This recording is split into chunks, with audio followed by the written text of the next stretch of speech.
Et bonjour à tous, c'est Karine de Carnet de Jeux et on se retrouve pour la suite, pour le second round de la wishlist. Donc le premier c'était vraiment de prendre un peu toute la liste qu'il y a et d'en sélectionner quelques-uns, même si c'est juste par curiosité, à mettre un peu dedans. Et là on est au deuxième round où le but ça va être d'épurer un peu plus. Donc on va un peu plus se renseigner sur les différents jeux et puis l'idée là c'est de le classer un peu en fonction de ce qui peut m'intéresser ou non. Alors bien sûr c'est complètement subjectif, mais je trouvais que la démarche était assez intéressante à partager. Alors de la même manière, la préparation déjà de la vidéo est un peu longue, le temps de me renseigner un peu sur les jeux. Donc comme pour le premier round, ce sera en 2 vidéos parce qu'il y a quand même 72 jeux dont je souhaite vous parler, que j'avais sélectionné, donc ça en fait beaucoup à présenter. Donc le premier de la liste c'est Edge of Champagne AOC.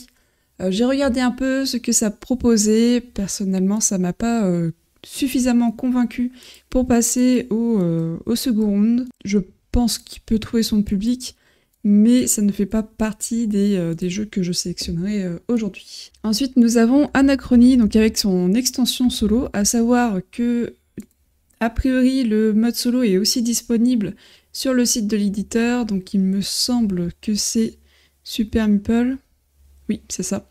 Pour la version française, donc là c'est l'édition essentielle, qui n'a pas de base de mode solo, mais il est disponible sur le site. Et du coup là, le jeu qui est ou va sortir inclut du coup le mode solo. J'ai regardé un peu, assez étonnamment, parce que c'est quand même de la pose d'ouvrier. C'est un jeu qui pourrait me plaire. Je mettrai quand même dans à découvrir à l'occasion parce que aujourd'hui j'ai suffisamment, j'ai déjà beaucoup de jeux qui me demandent un certain investissement et pour se lancer dans Anachronie, vous avez vu que c'est quand même un poids de 4 sur 5, il faut quand même être à fond dedans, donc ce serait potentiellement pour plus tard. Ensuite, donc nous avons Architecte des Royaumes de l'Ouest. Alors j'inclus en fait les 3 autres jeux de cette saga-là. Je retrouve beaucoup de... Alors c'est chez M. Phillips à chaque fois, donc c'est normal qu'on retrouve certaines choses, mais à chaque fois que je regarde un jeu, j'ai l'impression de voir la même chose, et notamment du Legacy of You, donc je ne vois pas spécialement d'intérêt à d'y jouer. Voilà, si un jour j'ai l'occasion de le découvrir, pourquoi pas. Mais là, vraiment, pour moi, c'est un peu plus avancé. Voilà. Si un jour j'ai un ami qui me propose de jouer à ce jeu-là, je dirais pas non. Mais c'est pas un objectif pour moi. Je n'ai pas précisé dans cette vidéo-là, mais du coup, la wishlist c'est vraiment orienté côté solo. Donc même si je peux évoquer à plusieurs joueurs, l'idée c'est vraiment de parler du mode solo. Donc voilà, ici, finalement non. Nous avons ensuite Arkham Noir. Alors les illustrations, j'ai un peu du mal, c'est quand même très particulier, je vous ai pas montré. Je vais déjà vous montrer du coup Architecte du Royaume de l'Ouest, si je le trouve. Voilà, donc hop, ça se présente un peu de cette manière-là, et vous allez quand même assez facilement retrouver à peu près les mêmes choses que Legacy of You. Voilà. Donc celui-ci, je passe. Et du coup, on a dit Arkham Noir. Alors il y en a plusieurs. Si on part sur le premier, il y a quelques trucs qui ont l'air quand même intéressants. Par contre, les illustrations, j'ai du mal. Ce serait pas un jeu que j'achèterais, mais il y a quand même des mécaniques qui sont assez intéressantes. Le fait d'avoir différentes icônes. Donc là, par exemple, il y a la clé pour pouvoir jouer un puzzle. Il faut avoir une clé. Et ce sont surtout les puzzles qui vont être intéressants. Il y a certaines cartes qui vont vous donner plutôt des avantages et des autres des pénalités. Et du coup, vous devez mener l'enquête. Par contre, les illustrations, j'ai beaucoup de mal. Et là, c'est pas juste, pas vraiment juste aimer ou pas. C'est qu'il y a quelque chose qui me met vraiment mal à l'aise dans les illustrations. Alors, c'est squelette. Non, ouais, je pense que j'aurais beaucoup de mal à y jouer. J'ai mis à découvrir à l'occasion, mais je pense qu'on peut directement le mettre dans finalement non. Ensuite, nous avons Atiwa, donc un jeu de pose ouvrier d'Uwe Rosenberg. Alors, comme vous pouvez vous en douter, sur autant de jeux, le temps que je passe à me renseigner sur chaque jeu, c'est moins de 30 minutes. Globalement, voilà.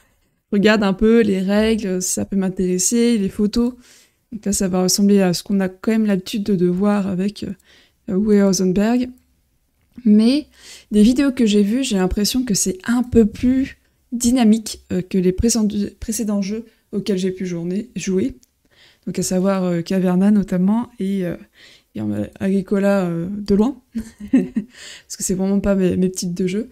Là, il y a quand même quelque chose qui m'intrigue.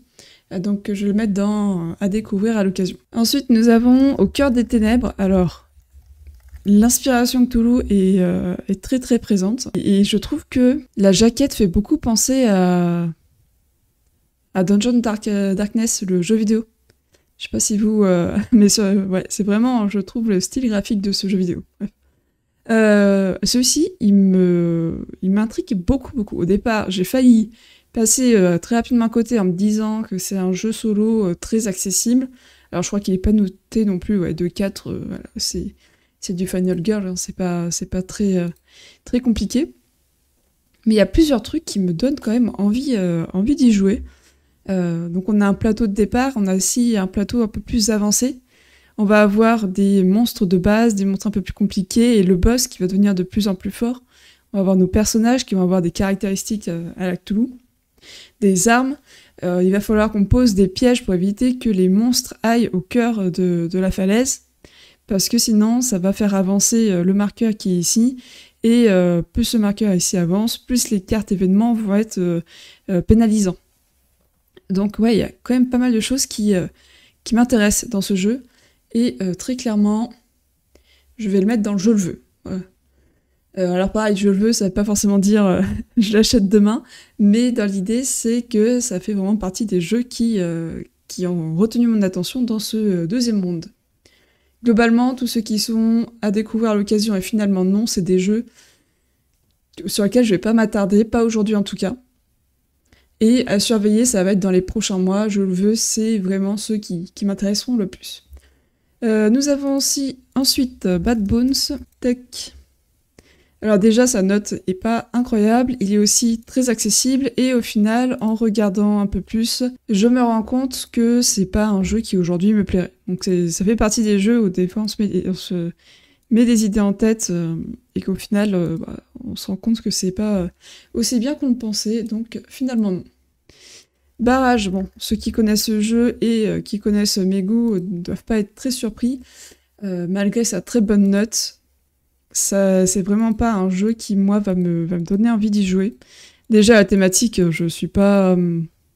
c'est vraiment, vous gérez des barrages, quoi. Donc la gestion de l'eau, je cherche un visuel, voilà. Chaque personnage va avoir son petit truc, et on gère l'eau, on pose nos marqueurs dessus pour avoir plus ou moins d'avantages. Bon, du peu que j'ai vu, ça ne m'a pas convaincu. Ensuite, nous avons Biome.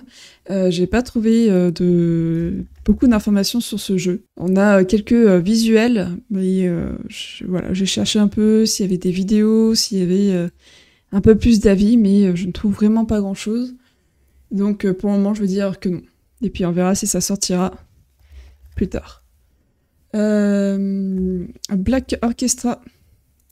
Donc c'est un jeu qui j'avais déjà un peu l'idée en tête de l'acquérir. J'aimerais l'acquérir quand même pas trop cher parce qu'il y a quelques erreurs de traduction. Ça m'embête toujours un peu. Je pense pas non plus que ce sera un jeu qui restera très longtemps dans ma ludothèque. L'idée pour moi ce serait plus de poncer ce jeu et puis après ça tournera. Alors je vais le mettre dans le jeu le veux parce que c'est quand même un jeu que je recherche.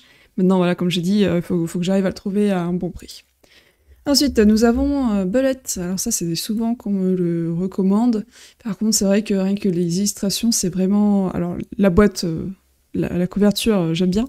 Par contre, après, c'est clairement pas un univers qui, moi, me parle. Donc ce sera non. On verra peut-être plus tard, hein. C'est pas définitif comme classement. Ensuite, nous avons Celtae, que je sais toujours pas comment ça se prononce.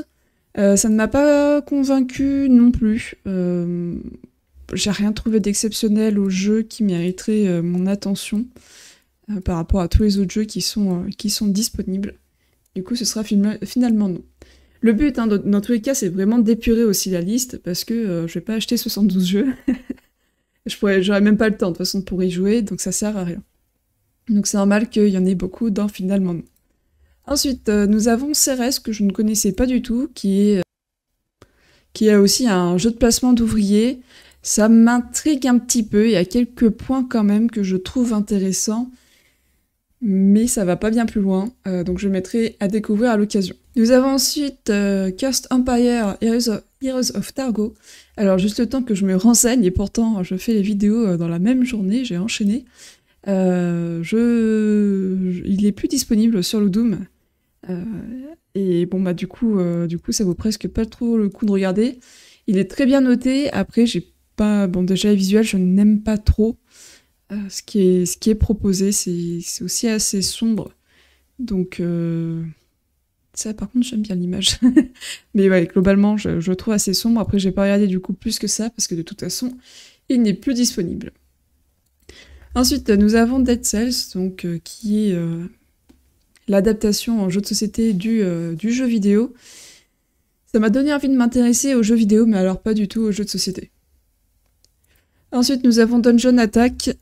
Alors celui-ci, j'avais plus mis pour découvrir ce que c'était, parce que ça me disait rien du tout, mais c'est pas celui-là. Pardon, c'est Dungeon Fighter, je risquais pas de le trouver du coup. On va lancer des dés sur une cible et appliquer des dégâts. C'est un jeu coopératif, voilà. Je pense que rien qu'en voyant un peu le plateau, vous allez comprendre que c'est pas trop pour moi. Hop, finalement non. État d'âme, j'ai pas trouvé grand-chose d'informations sur le jeu. Pour le moment, du coup, je vais le mettre finalement non. Endless Winter, il faudrait que je regarde davantage. J'avoue que j'ai regardé un peu des vidéos de règles et qu'elles étaient très très longues. J'ai pas trouvé de vidéo qui en parlait, qui faisait une présentation rapide. Donc c'est un jeu, il faudrait que je regarde un peu davantage. Je sais pas comment il est noté en solo d'ailleurs. Ouais, recommandé quand même. Je mettrai à découvrir à l'occasion, il faudrait que je me renseigne davantage. Evenfall, j'en ai entendu tellement de bien que je me suis dit que ça devait être un jeu parfait pour moi. Et je crois que là-dessus, les algorithmes des différents réseaux sociaux se sont un peu loupés parce que ça me donne pas tant envie que ça. Alors les illustrations sont plutôt belles, hein, mais sur ce que j'ai vu en mécanique et en matériel, ça m'a pas non plus convaincu. Evergreen, ça, c'est un jeu que j'apprécie. J'ai joué un peu sur BGA et j'aime bien son système. En fonction du placement du soleil, ça va plus ou moins faire pousser les arbres. Et là, par exemple, il y a un arbre devant un arbuste, et bah, du coup, l'arbuste, il va pas pousser. Voilà. Donc il va falloir gérer un peu ce changement-là et essayer d'être le plus optimisé possible. Donc j'aime beaucoup, et un peu comme Black Orchestra, j'aimerais le trouver pas trop cher, parce qu'il est souvent en promotion. Ok, ensuite nous avons Egra, je crois. Ah, j'ai mal écrit, c'est ça. Alors actuellement, il est uniquement en VO, c'est un jeu que j'aimerais bien qu'il soit localisé. Ça m'a l'air pas mal, il faudrait que je regarde un peu plus parce que je suis pas non plus 100% persuadée que ça pourrait me plaire. Sur le principe, j'ai un peu l'impression que ça se rejoint un peu avec Black Orchestra, avec un thème peut-être un poil plus sérieux dans son exécution. Mais voilà, un jeu, il faudrait que je me renseigne plus, donc je vais mettre dans à surveiller. Ensuite, nous avons Harmonize, un jeu très très beau et très apprécié. Ça fait partie des jeux où j'ai un peu la crainte qu'en solo, ça ne me convienne pas. Pour moi, ce serait plus en effet un jeu familial. Si un jour j'ai l'occasion d'y jouer à plusieurs, je me tenterai très certainement une partie solo. Je vais quand même le mettre dans à surveiller, parce qu'il y a certaines mécaniques qui peuvent me plaire. Bon, ça se fait vraiment passer à Azul. Le fait qu'on monte qu'on fasse des piles, j'aime bien aussi le principe. On a du coup ensuite Interstellar, donc c'est pas Starship, hein, c'est vraiment un autre. C'est par Phil Eklund, et c'est notamment celui qui a fait High Frontier et Spacefall, qui est d'ailleurs dans la liste un peu plus bas, et que j'ai pas encore regardé, on n'ira pas jusque-là. Je pensais qu'il allait être un peu plus simple, mais pas du tout, il est vraiment noté en difficile. Mais j'aimerais bien tenter un peu un jeu de Phil Eklund pour, je sais pas, il y a quelque chose, j'aimerais bien le voir, et il faudra que je choisisse l'un des jeux. Je pense vraiment que voilà, ça me ferait plaisir de pouvoir jouer à l'un de ces jeux, même si je comprendrais peut-être pas la moitié. Donc je vais le mettre dans à surveiller. Ensuite nous avons Fable, mais pareil, il a disparu dans la journée. Donc je ne suis pas spécialement allée plus loin dans la découverte, mais voici quelques visuels. Alors visuellement, je suis pas pas très très fan. Mais voilà, à quoi ça ressemblait. Alors ça, j'aime assez bien. Par contre, là, je trouve ça trop chargé. Donc finalement, non, de toute façon, il est plus dispo. La clé, donc c'est un livre-jeu d'énigmes très compliqué et sur lequel il y a une importante communauté pour pouvoir réussir à avancer dans les énigmes. J'aime beaucoup, ça fait un petit moment que j'hésite à chaque fois à le prendre. Il faudrait que je le trouve d'occasion. Donc je vais le mettre dans à découvrir à l'occasion. Si j'y joue pas, ça ne va pas non plus me changer la vie. Je suis pas sûre non plus d'avoir assez de persévérance pour jouer à de tels jeux. Enfin, un tel livre-jeu. Où les énigmes sont a priori très compliquées et que ça demande beaucoup de temps. Mais j'aime beaucoup le principe. Nous avons ensuite la guerre de l'anneau. Alors son nom complet, le jeu de cartes, ça doit être ça. Et du coup avec son extension qui est ici. Donc c'est une extension qui fait à la fois solo et coop. Et ça c'est un jeu qui peut vraiment m'intéresser. Alors je suis pas... J'aime bien l'univers du Seigneur des Anneaux. Je suis pas une très grande fan. Voilà, j'aime beaucoup les films, mais ça s'arrête un peu là sur ma connaissance de l'univers. Par contre, j'aimais bien... Alors, j'avais pas joué au jeu de base, du coup. C'est un jeu de confrontation à 2 joueurs, mais du coup, il y en a un qui va plutôt défendre et l'autre plutôt attaquer. Et les decks font en sorte que ce soit plutôt équilibré. Et je suis assez curieuse de ce que va proposer cette extension coop. Voilà. Donc, c'est un jeu que je vais mettre dans à surveiller. On a ensuite Dune à la guerre d'Arrakis. Alors celui-ci, je suis pas allée non plus bien loin, parce que même si ça a l'air d'être un jeu très sympathique, c'est aussi un jeu très coûteux, certainement à cause des figurines, mais du coup vraiment trop coûteux pour l'intérêt que j'aurais pour ce jeu. Nous avons ensuite Les Princes de Florence, qui a priori une réédition, je ne connaissais pas du tout, 2000, je connaissais pas du tout le jeu. Ce sera pas mon style non plus. Donc voici à quoi ça ressemble.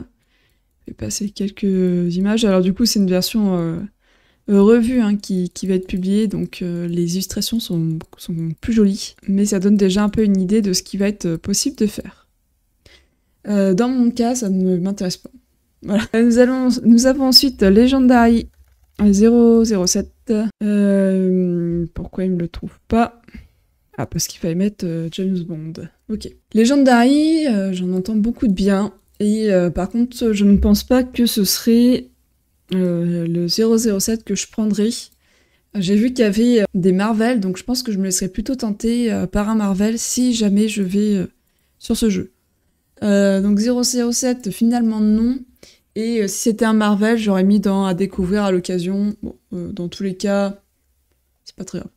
Ortis, alors que ce soit Autumn ou l'autre version, c'est un jeu qui m'intéresse, et pas non plus, voilà, il est même pas référencé. Mais voilà, c'est un jeu, pourquoi pas à l'occasion, d'y jouer, ça peut être bien.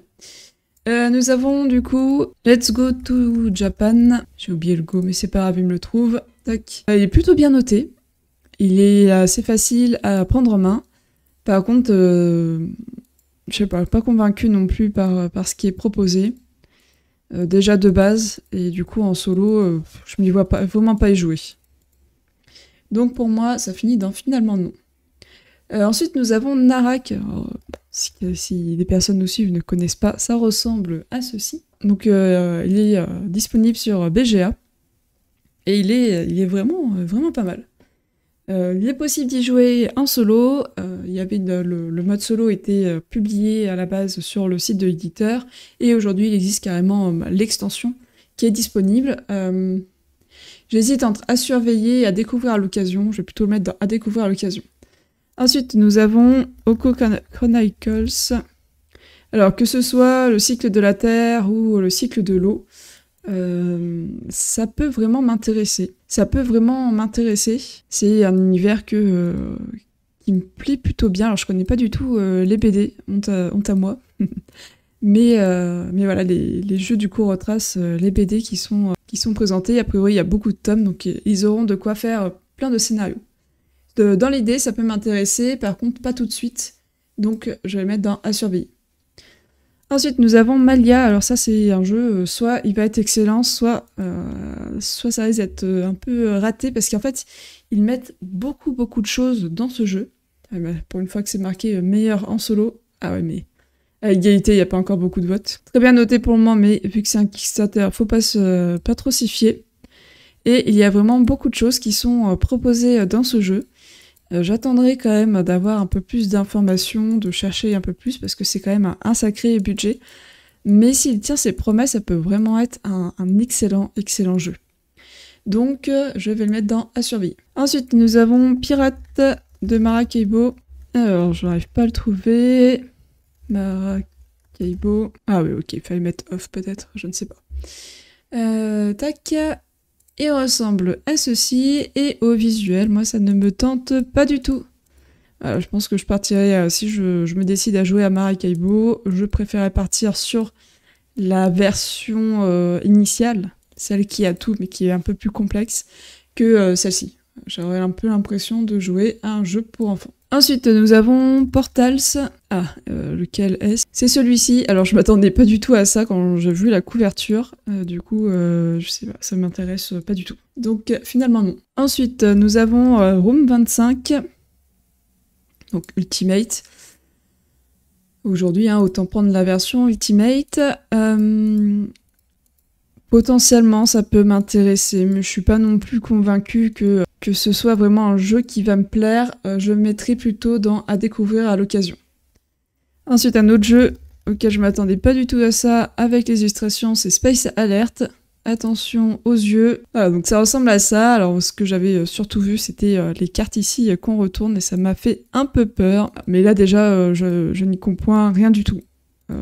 Donc, cette partie-là, j'avais pas trop vu, mais ouais, du coup, non. Ouais, moi, ça me donne pas très envie. Finalement, non. Faut bien faire des choix. Hein. Et ensuite, on a Port-Royal. Alors, bon, voilà, déjà, le poids 1,61. À la base, c'est pas prévu pour du solo, donc ça va être finalement non. Et voici pour ce premier tour d'horizon, donc il nous restera encore tout ça à voir. Là, on a déjà fait un bon tri avec tous ceux qu'on va, que je retire de ma wishlist, en tout cas qui seront pas ajoutés. Les à découvrir à l'occasion ne seront pas non plus spécialement ajoutés, à moins que je trouve vraiment quelque chose d'exceptionnel. En tout cas, ils seront mis sur Board Game Geek, on peut mettre des niveaux. Et on peut mettre en train de y réfléchir, sur le point de l'acheter, et je le veux. C'est un peu les mêmes niveaux, donc voilà, ils seront mis comme ça. Par contre, ceux-là seront vraiment pas affichés. Donc voilà pour ce premier tour, et du coup, je vous dis à très bientôt pour la prochaine vidéo, le temps pour moi de me renseigner un peu sur les prochains jeux. Merci beaucoup d'avoir regardé la vidéo, et à très bientôt.